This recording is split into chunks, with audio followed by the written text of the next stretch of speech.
काही काळापूर्वी कशेडी घाटाला पर्यायी मार्ग म्हणून करण्यात आलेल्या भुयारी मार्गाला गळती लागली आहे।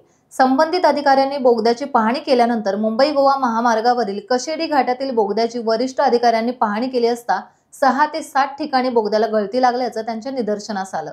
त्यामुळे बोगद्याचं काम नीटसं झालं नसून कामाविषयी अधिकाऱ्यांनी तेथे शंका उपस्थित केली आहे। त्यामुळे अधिकाऱ्यांनीच बोगद्याच्या कामाविषयी शंका निर्माण केल्यानंतर नागरिकांमध्ये मात्र आता भीतीचं वातावरण निर्माण झालंय। माजी आमदार संजय कदम यांनी या बोगद्याच्या प्रश्नाविषयी येथे सविस्तर चर्चा करत सर्व्हिस रोडचे अपुरे राहिलेले काम, काळकाई मार्ग, महामार्गाच्या शेजारील गटारांचे अपुरे काम अशा अनेक विषयांना हात घालत बोगद्याचा प्रश्न शासनाने लवकर मार्गी लावला नाही तर शिवसेना उद्धव बाळासाहेब ठाकरे गटाकडून रस्ता रोकोचं आंदोलन करण्यात येण्याचा इशारा सरकारला दिलाय।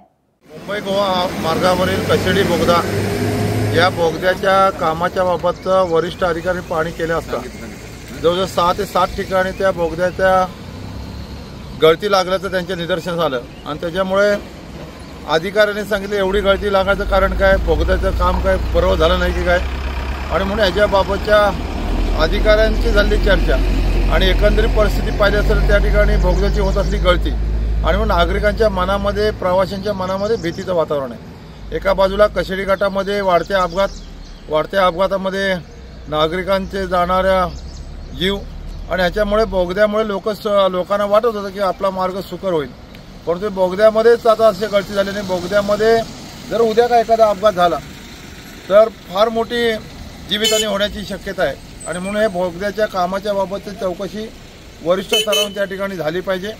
दुसरं गोष्ट, या ठिकाणी मुंबई गोवा मार्गावरती जे सर्व्हिस रोड आहेत ते अतिशय त्याच्यामध्ये खराब झाले। त्या सर्व्हिस रोडला खड्डे पडलेले आहेत आणि सर्व्हिस रोडच्या बाजूची गटार आणि गटाराच्या बाजूनं जे पाणी आहे, मग भरण्या नाका, काळकाई मंदिर परिसर असेल आणि प्रचंड नाराजी या मुंबई गोवा मार्गावरील या कामाच्या बाबत लोकांच्या, जनतेच्या मनामध्ये आहे आणि म्हणून याच्याबाबत जी भीती तयार झालेली आहे आणि सर्व्हिस रोड आणि इतर जी कामं अपुरी आहेत ती झाली नाहीत तर थोड्या दिवसामध्ये शिवसेना उद्धव बाळासाहेब ठाकरे पक्षाच्या वतीनं फार मोठं रस्ता रोकोचं आंदोलन घेण्यात येईल। टाइम्स डिजिटलला लाईक करा, सबस्क्राईब करा, शेअर करा आणि बेल आयकॉन दाबायला विसरू नका। पाहत रहा टाइम्स डिजिटल।